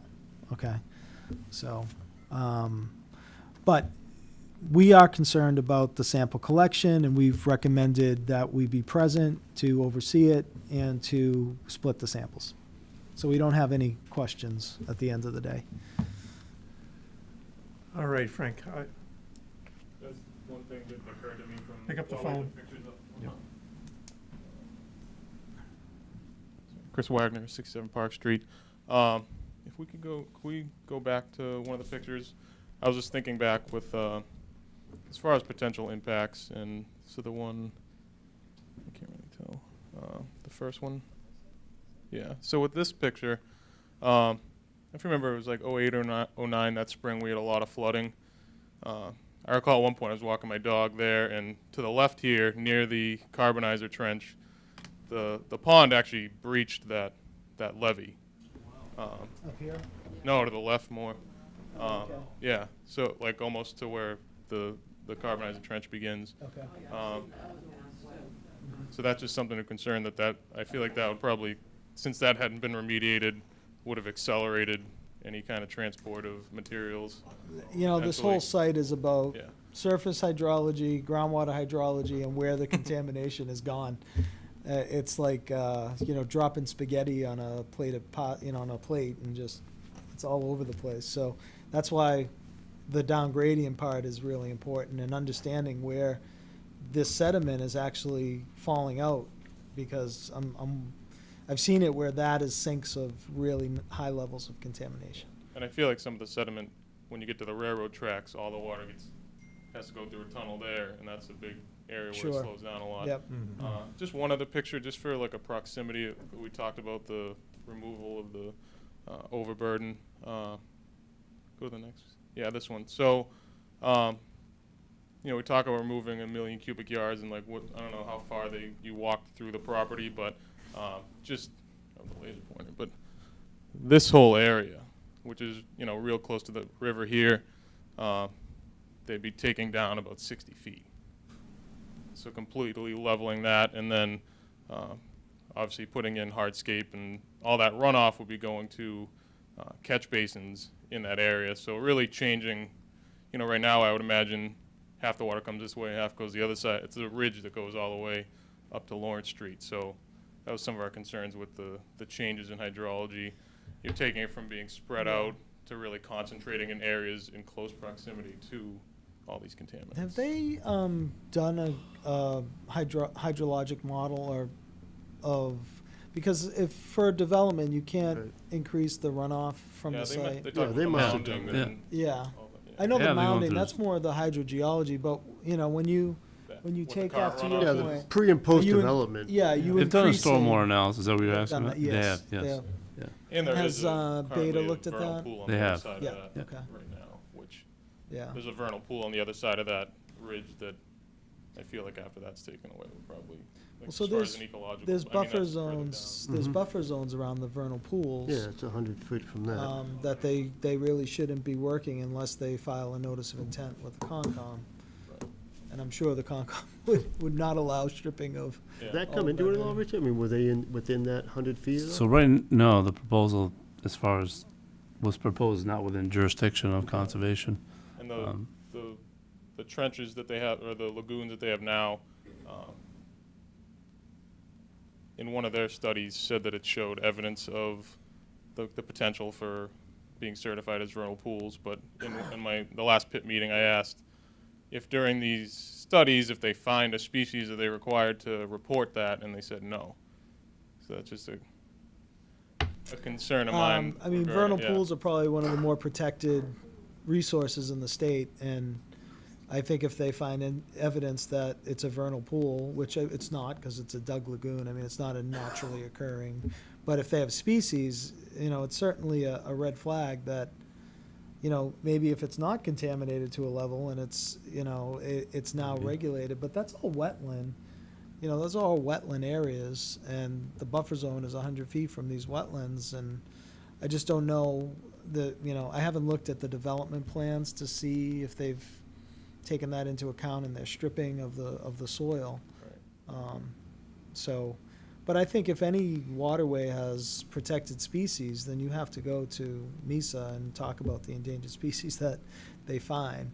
And then, you have to protect those species during construction, remediation, and all of that. You have to have a plan for monitoring, and it becomes very complicated. We had one with box turtles, or whatever the species was of turtles, blanding turtles. And they had little radio monitors on the turtles that they found, so we knew when they were coming into the work zone and Yeah, we leaving. had one of those in this town. Yeah, Yeah, yeah. we did do that. Yeah. I mean, Richard, conservation obviously looked at the Yeah, site. so right now, the Abbeville project, there's no jurisdictional issues for conservation, so So there's obviously no development in that area within 100 feet of that wetland. area. correct. So, and the stormwater related was Beta Engineering who's doing the peer review, Mhm. looked at the stormwater design for the Yeah. project. So it has been looked at, is what you're saying, it has, Yeah, no, okay, just concerned if they find something new. yeah. Just, can I ask one more question? It's the last one, man.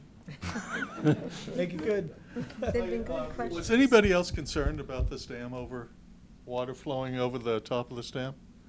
That's the worst thing that can happen to a dam in terms of eroding that and that dam essentially failing. So I didn't know that, and I just wonder if there's anything now that we know that, are we going to take a look at that? Because again, our weather events are not getting easier on us in terms of the amount of. Is that a rated dam with Office of Dam Safety in Massachusetts as a low or moderate or significant or high hazard dam? I don't know. Are you talking about the dam, or are you talking about it went into dam. the? He said the dam had No, overflowed. he didn't say that. You didn't say that. Didn't you say the water is running over the top of the dam there? It was running over the top of like that levee, and then on the dam, it was coming around both sides. Well, the dam is that levee Right. to the, It had breached to Uh, the west, and then also just around where the actual. So the dam is the, Buckley and Mann owns the dam. yeah. So it's a I mean, privately owned dam, and Office of Dam Safety, I'm sure they haven't inspected it, and I don't know the status of that, Right. but Two-by-fours holding it up that are now. it's up to the property owner to inspect the dam. Plywood. And if they're out of compliance, it's just another thing that you have more ammunition. Right, if there's damage downstream, they're responsible for it. Yeah. but this is big Private dam. damage. This can be big damage, Johnstown, all these other dam events. Well, But it's not the same. It's a little bit less water. But living downstream wouldn't be fun. But I'm amazed. Water went over the top of a dam. That is an issue to be concerned with. I don't think there's any lightness to this. With that, I thank you all for coming out tonight. And thank you, Frank. You're welcome. yeah, that was It's been very helpful. informationally rich experience for everybody here. One last question, and that is next steps. What's going to happen next in the process? So next, we are waiting for the responses to both the community groups and our comments, Weston and Sampson's comments on the Phase 2 scope of work. So we look forward to getting those responses, reviewing them, and seeing how they match up to what we recommended. Like I said, if there's any data gaps, I would love to have a meeting with Steve and talk to him about why they're not doing the sampling. And if it's something that we feel needs to be addressed immediately, then we will call DEP and have an administrative conference to try to resolve it. If we can see that, it's an iterative process where they're going to sample now and then see what the results are, and that will inform the next step, then we would discuss that. But most of our comments are about spatial coverage and vertical extent. So, I think there may be some data gaps there that we're going to have a discussion about. So that's really the next steps. Once we reach agreement and they begin their assessment, they'll probably be done with that in a month or so. They'll get their data back, inclusive of the groundwater data. We'll look at that very carefully to make sure that there's no exceedances. And then prior to them sampling, that the wells are representative and in the right spots. So just to be clear, your comments went in on October 1st? No, my comments went in on the 21st, I believe. 24th, sorry. Okay. Yep. But additional comments went in on October 1st? Yeah, I don't know. Did you talk to Stephen? Steve to get an extension because he had his responses and I wanted to look at his responses first and I got an extension. Okay. So when do we expect to get his next response? The Yeah. ball is in his Yeah. park, right? It should be 14 days from the, well, I don't know, if he got an extension, then maybe it's 14 days from that, so the 15th, maybe. Okay, Middle of the month, late- only right? 2 weeks. About. Yeah, 2 So, weeks. and we should see it on the Mass DEP site. Yeah, he's uploading it right to the Mass DEP site for the release tracking number for the site. And that's still submitted to the town, I assume, too? He has to put a response, he has to put it into the town repository, That's whatever it. was established, I believe it's the library, Yes. for the repository for the PIP site. That's a hard copy, though. Yes, yep. Is there going to be an electronic copy on the town website or not? The town would probably download it from the DEP website and post it to the So we website. have to actually physically check all the time to see when it goes in, or? He has sent a letter to Right, all the to- PIP okay. petitioners in the town saying where it's available from, and Okay, yeah. One- you just download Yeah, it. that's we'll fine, know. so we know, right? to So keep if it watching. were on the town website, when it comes out, just shoot us an email. Honestly, I'm sure you could email Steve and just ask him if you could get a hard or Somehow. a file to skip that step. So I used to Send it send it directly to, all the towns that we had PIPs. I would send We can- the file Yeah, electronic. so we can send him a comment to him to send it to you directly, Oh, so. But the If it goes best- to you, we'll get it, so. Yeah, just bring it to one person, just so we Yeah. say everything's going to the same. You're the guy, Rich. Yeah. This is a- If- I was gonna send it directly to you, No, skip no, a no. step. No, no, no, no. All right. We're a 9-to-5 guy doing it. Fair enough. Thank you all Thank you. very much. Thank you, thank you. All right, and thank you again, Frank. Yeah, Frank, nice meeting you, sir. Yeah, you too. Thank you. Thank you. Very helpful. Richard, thank you too. It was nice to actually have people come in and, because sometimes you feel like you're kind of operating in a vacuum, so to actually have people come in. on the 194 Main Street. Yeah, that would be good. That would be quick. All right. So, we have another to 40B to talk about. Motion to adjourn. What? We ain't done yet.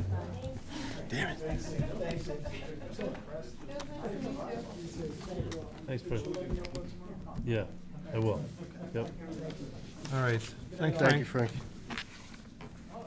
So speaking of 40Bs, we have a 194 Main Street on our agenda as well to talk about. Yeah, I think you probably don't necessarily have to get too deep into discussion about it, but I could just tell you that it was filed. The zoning board of appeals has scheduled a hearing for October 17th, and they'll have to make a decision whether to stay the 40B, hear it, or deny it. Because right now, we're in two pieces. One is we have more than 3 projects going on in town, 40B related. Yeah. So there's that option. Then there's the other option. We are in safe harbor, too, as well. Right now till December 18th. What does that mean? So, so the town, because of the prior 40Bs that were approved, we have safe harbors, which essentially kind of mimics if you're above 10% affordable housing. So you could just outright deny the permit, and or of course you could entertain it. So like the misconception I think for a lot of sometimes is that if you're above 10%, you don't have to hear it. But if there's a good project, sometimes towns will hear them.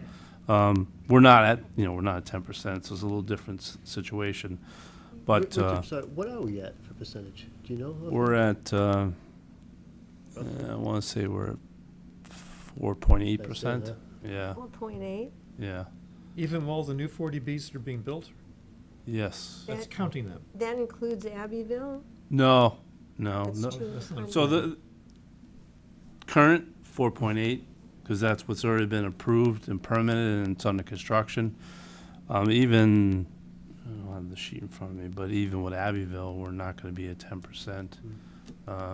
We're still going to be short, because don't forget that while you have the 40B stuff, we've had approximately 300 more housing units from 2010 that we add in to the inventory, so the overall denominator is going to be going up. So, but so the Board of Appeals will have to act on, again, they'll act on it, or they'll make some sort of decision, and then depending upon the decision, you might see it sooner than if. So, for example, they say they may want to stay, and then when there's, because actually 144 Seekonk Street, that hasn't been heard yet either, because that came in prior to this, and that's been stayed because of the other 40Bs that were in prior to that.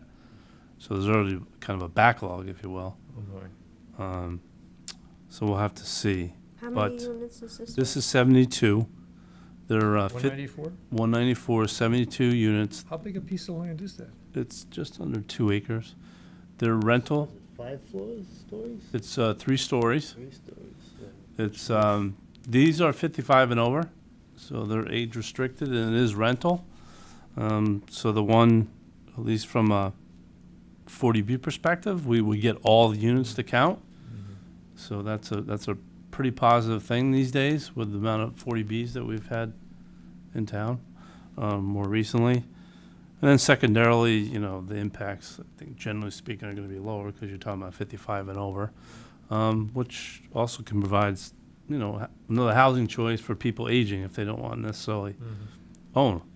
They could rent. So there's positives to that as well. I think you made a good point, too, with the fact that there'd be more people in the center of town going to the businesses in town, because there'd be Right. more walking distance with the, Right. 55 and over, so. Yeah, this is in line, so with the housing production plan the town did in 2017, this is the discussion. If you want to put, denser housing, you want to have it around in the center of town where there's transportation, there are services, not out in low-lying, low-density neighborhoods. So from that Like perspective, it River's kind Edge, for example. So we don't need to, I just brainstormed some of the stuff on the design, but we don't need to get into anything technical yet, it sounds like. No, not yet, Right, no, okay. no. But it is proposed to have, but from your Board of Health perspective, it is on-site septic, Right. that's the, I mean, the biggest one that stood out was just that there's a lot of it's on-site infiltration and on-site septic, so it just gotta be looked at just for that regard, that's all. Well, with that many units, it's got to be some kind of a package treatment plant or advanced It looks like treatment they have the plant. space for it too, some type of. so they're just below the 10,000, because the Oh, they are. bedroom count is Oh. less than, I'm trying, 75 gallons per day per bedroom for age restricted. yeah, so it's a lower Oh. flow, yeah. So, But they as do you have get old- sand. When you're older, I guess, you don't use as much. You don't use this. Some of us don't believe that at all. Go out more. I don't necessarily believe it either, but I think it's, yeah, it has nothing to do with What do you how mean, you're not old you holding on your are. boat? It's See, you're using less. 75 gallons per day per bedroom, no, well, it whatever is. I it mean, is. so under All right. Title V for age-restricted housing, it's a Yeah, lower design flow. understood. So there is an age component to it. But whether we believe it or not is a different story. Everything but- shuts off at 8, so you're not using anything after 8 anyway. You're Right, dead. so- Right, right. But, You're asleep, man. but it is on-site septic, and you're right. We've got, this particularly stormwater, we gotta take a look at too. But when we look at it, we don't know yet. That's kind of, it's up in the air till, see what the ZBA decides. I mean, the one disconcerting thing is I think we probably run the risk of falling out of safe harbor. Because that's December 18th, which isn't too far away. And then they take money away from it, so they've never done that, right? What's that? No, they don't take money away. No. If No. that happens without. We're still under the larger project piece, though, and we got multiple But projects with going on. Seekonk is the first in line for Yeah. after that. Yeah. 108? Seekonk is always first in line next because it was already in before. And if It won't jump this one. this one, could this one be put in before that to keep the safe harbor going, or do you have to get so far into the permitting stage where that wouldn't be realistic? Like if this one looked at, hey, this looks good, but something we might want to entertain, how would you make that safe harbor keep going? Could you do that, or would you have time to do that with this one? We probably, I think one is, we'd run the risk of lapsing because it's December 18th. Right. So there's no way you can get something in and What permanent. level of but- permitting do you gotta get to keep that going? I So guess we what need I'm saying. 32 units, but we It has got, to be permitted. Yeah, it has gotta Okay, be that's what- permitted, all right. yeah. So that's, It- this is not realistic to be done in that. timeframe. no, it has to be a permit that's approved by the Okay, board and all right, all recorded. right. So there's nothing else that would happen before then, No. realistically, right? Yeah, no, we can't get it done. Yep. But so we'll see what happens on October 17th and whether you need to be looking at it closer. But your overall comments are, keep an Sorry eye out about for the really those. comment doing it. Thanks, Ricky. Thank you. you. Thank you. Yep. Excellent. Thanks for your time. Nice meeting you. Nice to meet you too. All right, that takes care, I think, of appointments. Whew, that was a long one. Hi there. How are you? You want to talk about vaping or what? Why are you here? That's why I'm here. I was told you guys would be talking about it. Did we So- say we're going to be talking about it? No, I thought you said I we put it weren't down gonna as be a- talking about it. In case you wanted to talk about it. but- Continued discussion, but we, Well, we came up tonight talking more about old factories in town, and we don't really have much. I can come back? Unless you but have a our vape, I can. intention is to invite next- Dr. The Hartman. next meeting, Right. the next I meeting knew is going to be tonight the was one. gonna be late, so I didn't invite him. Right. this evening. And I'd also like to invite DJ Wilson to speak on what other towns have done to curtail Sure. Do sale. we wanna schedule our next meeting now, so we know when, It's on the agenda of things to do, might as well do it now. potentially have a variance hearing for you guys too, so.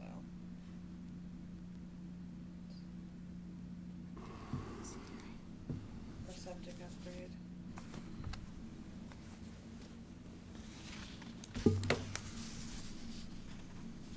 Election day is November 6th. Did you say you didn't want to do Tuesday? Yeah, What Mondays day? are better. I tend to have work ones Tuesday, Wednesday, Thursday. So, What'd you say, Mondays Monday. are good? Yeah. Except for Monday. Well, and Veterans Day is Monday, November 12th. So today, unless we did November 5th. Yeah, November 5th is. I mean, the- we can schedule one in. It says not like every Tuesday, Wednesday, Thursday, I'm busy. I just. I think it's helpful to actually try and be consistent. Do you Yeah, wanna that's shoot the for thing. Monday, November 5th? Yeah, I won't be in the country. Not that, I'll be out of the country from the 1st through the 13th. what about 2 weeks later? So that would be the 19th? Well, that's Thanksgiving week. Is it Thanksgiving? Yeah, it is. I'm going to be going, Well, it's Monday of Thanksgiving week, so that's. yeah, I'm flying A little out. further out. You're flying again. I'm flying. If you could schedule on a Tuesday or something like that, and say, just, it doesn't happen all the Do you wanna time. just go for, do you have anything else to add? I mean, is there, I just want to stay part of the process. I mean, I know there's a lot going on with the FDA, and Mm-hmm. I'm just watching out for retailers. Could you just confirm one thing that I think I heard you say? It kind of blew my mind. Did you say that cigarette sales is 40% of convenient mart store? Is The entire tobacco category. the entire tobacco is 40%? Cigarettes, cigars, vaping, Okay. electronic cigarettes, rolling papers, that whole conglomerate. and- They can't hear you at home. You Oh, want to have a mic? sorry. Yeah. Okay, so let me ask my question again, just so Sure. the people at home. I think I recall you saying that 40, did you introduce yourself? I forgot. Go ahead, Mr. introduce Lane. yourself. Yeah, Dennis Lane Coalition for Responsible Retailing. Thank you for coming. Yeah, in an urban store, a combination of tobacco products could be around 40% of the store's business, Including vaping, e-cigarettes. including everything in the category: vaping, rolling papers, cigars, cigarettes, combustible cigarettes, e-cigarettes. Juul and all of those newer products are becoming a huge part of everyone's business. Okay, In thank in you. a more suburban area like Norfolk, would that be a smaller number? Yeah, absolutely. Yeah. And a lot depends on the population density and, you know, what the demographics are. Are there college students? Is it an 18 or a 21 town? Is it a lot of blue-collar workers? Although that really doesn't define a lot. But what we have found is urban areas tend to trend higher as far as percentage of sales as opposed to suburban areas. Okay, good, thank you. That was a good question. Okay. Thank you, Mr. Lane. All right, so back to a date. When is voting? The 6th, The November 6th. 6th. So we don't want to do the 6th. But we could So- do Monday, the 5th. Or we could do Wednesday, 7th.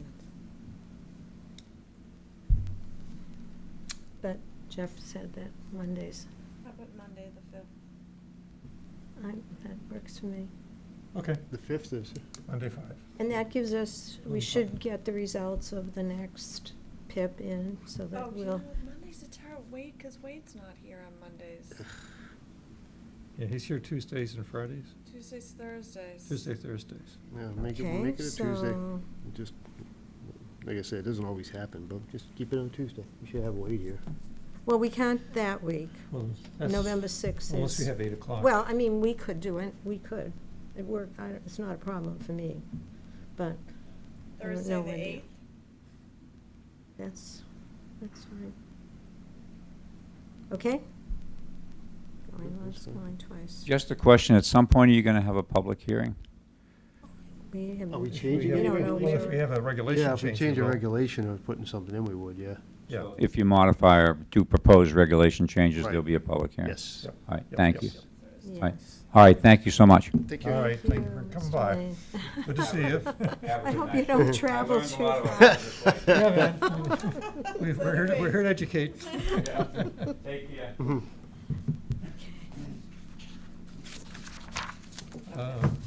All right, so it's going to be, what do you decide, Tuesday or Thursday? Thursday, November 8th. 8th.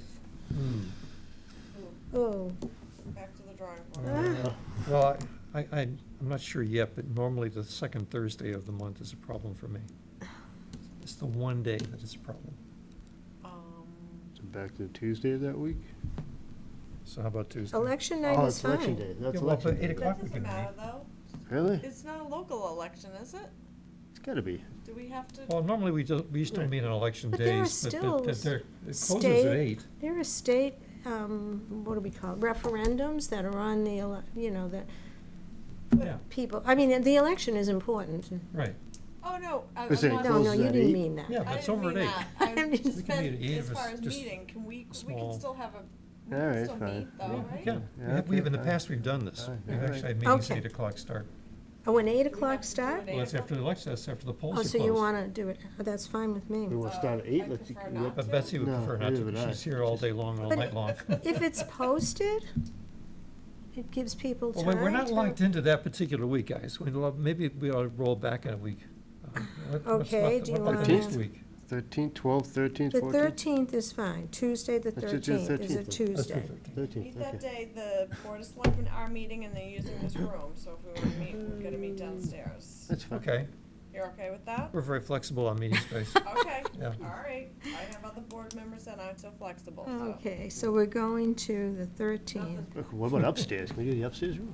and the 8th. Nicer. Okay, so we are going, Basement. what did we say, November? 13th 13th. 13th. That's a Tuesday of a Tuesday. All right. at 8 PM. Okay, 7 PM. 7, I'm Seven. sorry. Seven. November She prefers 6, 13th, but you we're said, okay with right? 7. November 13th. Okay, All right, what's next? That's it. Minutes. Oh, um, You've sent around minutes from Yep. 6:19. Fran, I did get your couple of, I don't know if those were relevant. No, I didn't read them. Okay. looked You wanna- deeper into it, but Which, I. which one are we talking about and what are So the the changes? first one was June 19th, and Mhm. it's just, you know, on this page, the next page, subdivision located at 33 Medway Branch, the board approved, Mhm. accepted, so I don't think we wanted to say we did both. No, I think you're right. One or the other works.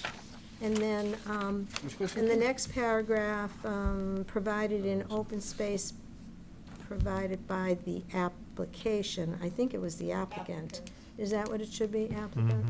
Mhm. Down here somewhere. Yeah. But other than that, that one, I think is okay, fine. Is there a motion to approve with these two changes? I make a motion that we approve the 2 changes for the minutes of June 19th, 2018. All right. Is there a second? Second. All in favor, say aye. Aye. Aye. All right. How did August 28th look to you? August 28th, it's really a comment. Nicholas John, he mentioned that he had a comprehensive packet of testimony, and I'm just hoping that we can get that. Is that electronic? It was emailed to you guys, I believe, like a couple months ago. What? Yeah? Can you, well, I somehow misplaced it. Do you That's okay. mind? No, I don't mind forwarding Email? it to you. Yeah, that would be at all. great, because I think that's important to have when we're listening to the discussion I from have a both hard copy sides too in my file, so. of the, okay. All And, right. but other than that, I think, I Sounds mean, the good. only other thing had to do with Ed Nolan, and, What does he do? he is the emergency preparedness agent, know. and I said, what What does do he you do? do? I'm sorry, what does he do? So I did speak to Jack Hathaway and Scott Bragdon, the HR person, and they kind of they confirmed or reiterated that he is a liaison for MEMA for the town, but he's not gonna be writing plans for emergency dispensing site plan, even though he's supposed to write the local emergency management plan, the comprehensive one. So, if we want to approve him, if it isn't, Motion to approve Ed Nolan, the emergency preparedness agent. Is there a grudging second? I second. All in favor? Aye. Aye. All right. Because he apparently didn't get invited to come to explain what he does. I did. No, okay. All right. Okay. Correspondence, is there anything The only you thing should know about? had to do with noncompliance for River's Edge, and that dates back to March 9th, 2018, and Wade followed up on it for me with the state because we've never gotten any reports that they were in compliance. And so going forward, we will receive reports. So if we don't, maybe you can let us know, because Wade says at the bottom, the next report should be coming out in sometime this month. But they were out of compliance, and I'm concerned again because I don't know if it's the design of the plant or just the maintenance of the plant, but this is the same developer that is going to be putting in the wastewater treatment Mhm. plant at Abbeville. So, just keep us on. How long has that been operational now? 3 years? Village? 4 years? More than that, hasn't it? Is it Or longer than that? 5 or A something. while before. Okay, all right. now- Yeah. But are they fully built out yet? Yeah. Yes. They are now, okay. Mhm. Yeah. Because there always is that sort of growth period. Yeah, When you right, start up right, one of right. these plants where they sometimes have issues. Yeah, they used to get a certain They should be BOD and then beyond they that, don't get though. it. Yes, so it's it at doesn't least grow 5 the years. Bacteria, Yeah. Oh, but now yeah. they're fully built All out, huh? right, so it should be at equilibrium at this point. Yeah. I would think so. Anyway, so that's your information. And that's all under correspondence that I have. All right. New business, discussion on limiting the sale of, yeah, well, we'll get to that next month. Other new business? I have none. When is the flu clinic? October 18th. October 18th, so we have an MRC meeting next week, and we're You have an MRC meeting on Tuesday? Tuesday. I won't be here, so I've left Amy a note to, Okay. want to go to you. And I don't think I had met with Scott Bragdon at our last meeting before. I think I met with him after our last meeting, and he actually is going to help write the emergency dispensing site plan, and then everybody will review it. I'm gonna work with him, and another member of the MRC is gonna work with them, and Betsy, I'm not gonna be here you're on not gonna be Tuesday. here I know that you're meeting Tuesday. with them. Okay, but there'll be many more meetings. Okay. Because you're such a big part of this, and you're such a good resource. So that's pretty much where we're at. Is there anything else to talk about tonight? I wish I had something for you, Tom. Sorry, man. It's 9 o'clock. If there's nothing else, is there a motion to adjourn? I motion to adjourn Second. the Board of Health All in meeting at favor? 9 o'clock. Aye, at 9 o'clock, we are adjourned. Thank you. This-